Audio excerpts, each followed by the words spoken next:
Gaganapin ngayong hapon ang Eucharistic Procession na bahagi ng International Eucharistic Congress sa Cebu. Makibalita tayo live kay Luan May Rondina ng GMA Cebu. Luan? His life stories were really remarkable. One was Maki kasalukuyang nagsasagawa ng misa dito sa harapan ng Cebu Provincial Capitol. Bahagi pa rin ito ng 51st International Eucharistic Congress dito sa Cebu. Kaugnay nito, isinara ang ilang kalye malapit dito sa Kapitolyo upang magkasya ang lahat ng mga delegado ng IEC at ng iba pang mga Cebuano na dumalo sa misa. Kahit mainit, dagsa pa rin ang mga Katoliko. Ang misang ito ang magsisilbing kick-off ng Eucharistic Procession mamayang 5:30 p.m. mula dito sa Provincial Capitol hanggang sa Plaza Independencia. Wala naman daw dapat ipangamba ang mga dadalo ng mga nalalabing aktibidad ng IEC kaugnay ng pagkalat ng Zika virus.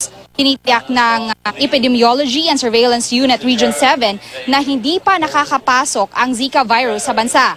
Mas mahigpit na monitoring rin ang ipinatutupad ng Bureau of Quarantine sa Mactan Cebu International Airport. Wala rin daw sa mga delegado ng International Eucharistic Congress ang galing sa mga bansa sa Amerika na lubhang apektado ng virus. Samantala, tuloy na tuloy raw ang Statue Orbis o Closing Mass para sa IEC na gaganapin sa South Road Property sa Linggo, umulan man o umaraw.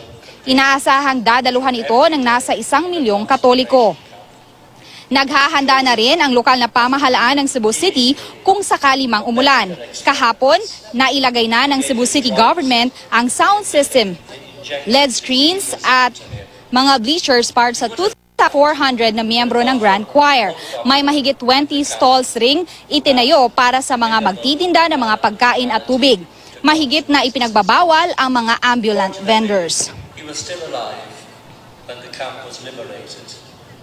He was debilitated, but he resumed his studies and after Mark Maki, di tulad ng karaniwang solemn procession na ginagawa pag may fiesta. Sa Eucharistic Procession, walang ibang karo na may santo na makikita.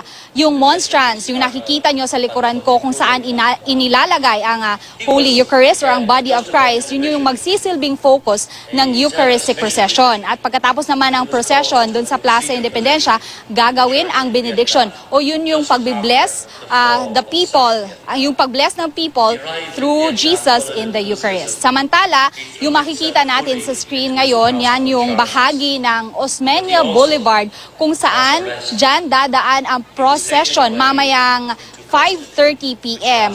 The whole stretch of Osmeña Boulevard will be closed to motorists mamayang 5:30 p.m. and it will be open again mamayang 7 p.m. At yan ang latest mula dito sa Cebu City. Balik sa'yo, Maki.